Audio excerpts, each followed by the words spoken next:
Hello everyone, and welcome to Retro Brick Reviews, where today we'll be taking a look at LEGO Minecraft set number 21165, The Bee Farm. The set includes 238 pieces, one player minifigure, plus an astounding 10 mobs, and it retails for about $20 in the United States. And without any further ado, let's begin, starting with our figures. So here we have our player character for the set, whom LEGO has labeled as the Beekeeper. This is a skin designed for this set by the LEGO group, so it is not explicitly based on a skin in Minecraft. However, if you wanted to, you could of course recreate it yourself as a custom skin. Starting up at the top, you can see that the head, as well as the torso, are cast in yellow, which is nice. I think this is the first time we're getting the Minecraft headpiece cast in yellow, so that's neat. And then for the print, you can see that we have it designed to look like a figure wearing a large beekeeper mask, where you can see that you have the eyes and the mouth and just the face showing on the lower half in sort of a heart shape, and then you have the large yellow bee mask with the antennae up top. I think it's a good look, and that continues down to the torso, where you have this simple design with a bit of neckline at the top and then a few stripes on the shirt, which keeps well with the bee aesthetic, although you could just use it as a normal striped shirt, even potentially outside of Minecraft. That's just a nice print. And then unprinted legs, which is totally fine. For accessories, you have a golden shovel, which is neat because shovels aren't that common in LEGO Minecraft, at least not compared to swords and pickaxes, which come in nearly every set. This is one of relatively few that doesn't include either. And then in her other hand, you have what is currently, to my knowledge, an exclusive 2x2 tile print of a honeycomb. The set includes two of these prints, and that is a very nice design. The contrast isn't showing up super well on camera, but you have a few different colors in there, where it's the base is light yellow, and then you have the flame orange yellow, the standard orange color, and then reddish brown on that piece. So it all comes together very nice in person. Turning around to the back, though, you have what is definitely the most interesting part of this figure, and that is the elytra, which are the wings you can get in Minecraft to fly around, and this was actually the very first LEGO set to include this element from the game. And how it works, if you can't tell, is that you have one of the clear double-studded neck brackets, and then the wings are individual pieces that are just attached to one of the studs each. And what this allows you to do is that you can have the wings folded up as you see here, but if you wanted the figure to actually be flying, you can fold the wings up as such, and then now your player is soaring through the skies. And that is a very good design for that feature. I think that came out very well, and is just a great set of pieces to have. And if you can't tell, it is just, the wings are mirrored from side to side. It's not two separate wing pieces, just two identical pieces. And then if we remove that neck bracket, on the back of the figure, you can see a continuation of the print from the front, with three stripes, as well as at the very top, it's somewhat shadowed, but there you go. You can see that there is some flame yellow printing up at the top to give a bit more detail to the collar. So that's the Beekeeper figure. I think it is one of the best looking player characters LEGO has designed for Minecraft on their own. It's just a very cute skin with some good accessories, and yeah, great stuff. That said, while the player is very nice, this here is probably the figure I was most excited about with this set. here we have the villager. And while this is not the first LEGO Minecraft villager, it is actually the first standard brown coat villager I have ever gotten in LEGO, and the villager is my favorite mob, so it was really cool to see this guy included in the set. That said, he is not completely standard, as if you see on the toward the bottom of his torso, he actually has a belt containing a bottle of honey, which is a nice little accessory to include. To my knowledge, this is not based on anything in Minecraft, as I don't believe there's a specific sprite of a villager's torso with a bottle on it. So this isn't entirely accurate, but I think it is a cute variant to have, and I certainly don't mind. And if you don't know how the Minecraft villager torso works, it is just a 2-brick tall torso. The arms are molded in, so it's all just one piece. And then on the front, you have the seam of the coat just printed down the front. The face is nice. It is the newer design that doesn't have the white shine on the forehead, which is very welcome in my opinion. And then you just have the brow and eyes printed on, about exactly 1 pixel too high, because ideally the bottom of the eyes should be the same level as the top of the nose, but here we have a full pixel's difference between them. That's a little unfortunate. And then around the back there's no detailing, but there doesn't need to be, and if you can't tell, he's just using short legs, which combined with the taller torso and slightly taller head makes him exactly the same height as our player. So that's all I have to say about the villager. A really great mob to get in the set. But now let's move on to some of our brick-built mobs. Here's the baby sheep. It's a baby sheep. Not much to say about the baby sheep. It's very simple. It's just a baby sheep. This is the same sheep face print they've been using since all the way back in 2014, but I still think it's a really great print, so I certainly do not mind. A difference here compared to some past baby sheep that I've noticed is that they went all white, including for the legs, whereas in past years for baby sheep, they would actually have the legs be the tan color, which is the same color they are on normal sheeps. I presume they did this because on those older baby sheeps, it looked like they barely had any wool on them because they just had the head, one little plate up here, but then the majority of the mass of the figure was just tan, so I think this was definitely the right way to go, and I hope they stick with this in the future, so it looks like we have a cute little woolly boy.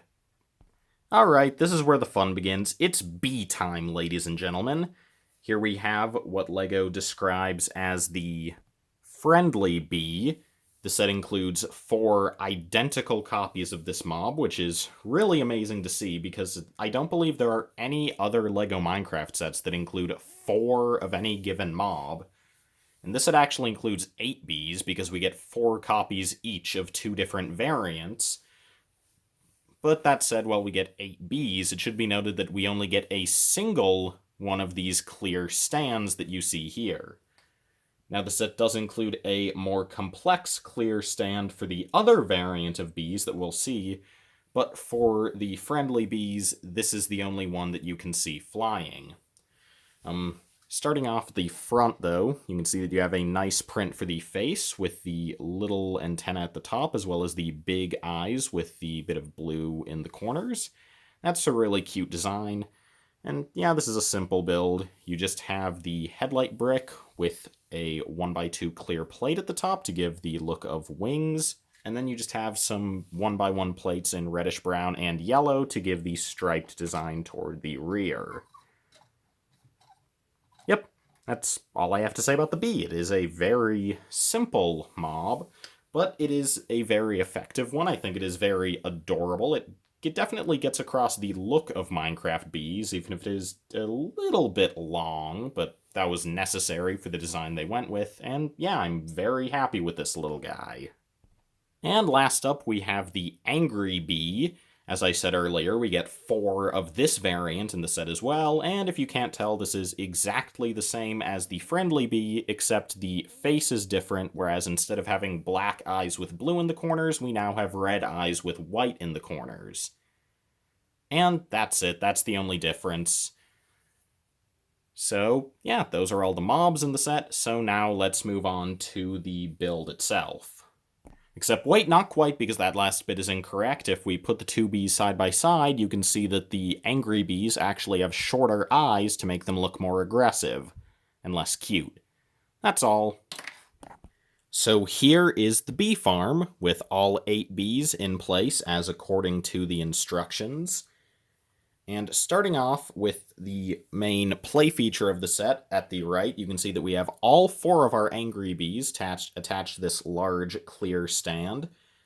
And if you can't tell by the Technic mechanism it's connected to and the large and obvious knob at the side, the play feature is that you turn that and the bees fly around in a swarm. And I think this is just a cute play feature. It's very simple, but it definitely gets the job done, and I don't know, it's just a really fun thing to mess with. Next to that, though, you can see we have a sprout of some yellow flowers, as well as a small birch tree. Then moving down to the watery area, you can see a couple different types of flowers. I presume the red ones are poppies, though I'm not sure what the purple are. And then on the other side, we can see some sprouted wheat, as well as one of our friendly bees on the aforementioned clear stand that you saw in the figures segment. Then over on the corner here, you can see some light blue flowers, and if we move the bee out of the way, you can get a better look at this campfire here. And what LEGO's done for the campfire is they're using the recently introduced LEGO Minecraft fire element, just on a little base, and instead of putting a figure in here as they've done in the past, you just have a 1x2 trans orange slope brick in there. And I think that works very well for the campfire. I think this is a honestly pretty great design by LEGO. It's just nice to see this already really great piece recontextualized, and just in general, I really like seeing this Minecraft fire piece, and I want to get it in as many sets as possible because it's one of my favorite pieces to come from the LEGO Minecraft theme. Then toward the back, you can see on top of what I presume are a couple of wood blocks, you have another friendly bee. Then in the corner next to what I believe is just an oak tree, you have a honeycomb on the ground. The instructions tell you to place the honeycombs there. And then over here, we actually have a beehive with a bee just sitting inside. And this is not really accurate to what the Minecraft beehives look like, nor does it make sense in Minecraft logic, because it is a 3x3 cube, when obviously by the laws of LEGO Minecraft, this should all be 2x2s, but I think it works well enough. And then over under the treetop, we actually have a play feature where you can remove the top, and inside of here, you can see that there is actually our last bee hiding inside. So that's a cute, very simple play feature. And that's just overall my thoughts on the set in general, this build. It is not very complex, it is very quick to go together, and all of the play feature and everything. It's a very simple set, but it's just a cute one. It is a really adorable set to have and to play with and to display. Yeah, it's just very cute and fun and quaint. So, that's basically all I have to say about the build. So before we wrap up, let's look at the extra pieces. So here are all the extra pieces to the bee farm, and we get a pretty high amount for a LEGO Minecraft set. Still not a ton, but considering how this is a theme that's basically predicated on 2x2 and 2x4 bricks, we still get more than you'd usually expect. Some nice ones include this flower sprout piece, just some different colored flowers, including the light blue and the lavender ones, which are not super common. the sprouted wheat piece, which is not rare as we've been getting it since 2014, but it really never comes outside of LEGO Minecraft, so if you're not a huge collector of the theme, it's a nice get. But definitely the best extras here are that we get an extra each of the 1x1 printed bee faces. So that's definitely a great thing to get, since obviously if you have the necessary extra pieces, you could just make 2 extra bees from this. So that's really nice to get in the set. So those are the extras, so now let's move on to my final verdict. So overall, would I recommend LEGO Minecraft set number 21165, The Bee Farm? If you couldn't tell by everything you've seen thus far in my review, my answer to that question is a definite yes, as this is one of the best LEGO Minecraft sets in years, in my opinion. It comes with an astounding 11 mobs, which I believe is the most ever included in a Minecraft set, with the exceptions of the 2 direct-to-consumer sets they've put out. But I am certain that this is the most in any retail set, even if 8 of them are bees. But I don't mind, because the bees are really cute, and even the non-bee ones, like we get a great exclusive player design, we get a villager, which is fantastic, and the sheep is nice as well, even if sheep are very common in LEGO Minecraft, especially white sheep. And then the build is it's just fun. You have a couple of fun play features, it's nice and colorful. I mean, there isn't a whole lot to say about it, it's just a very nice, cute, simple playset. And that's really what I love from LEGO Minecraft, because with LEGO Minecraft, probably my main issue with the theme is that the vast majority of the sets are not based on things in-game. Like, occasionally you get some generated structures, but most LEGO Minecraft sets are just player-built structures, especially the large ones. So I love this set, not only because it is a fairly small set, and because it is just a section of a biome with some minor player additives that basically amount to just placing a couple of wood blocks and a few plants. But ultimately, it's basically just a set that includes a bunch of mobs and some nice Minecraft accessories. And really, I think that's what I really love about the LEGO Minecraft theme, is all the unique accessories and creatures that they include. And this set does that better than almost any other. So, in my opinion, if you also love that the most about LEGO Minecraft, then I highly recommend this set. And that's all I really have to say, so thank you all so much for watching this video, and I'll see you all in the next one. This is Retro Brick Reviews, signing off.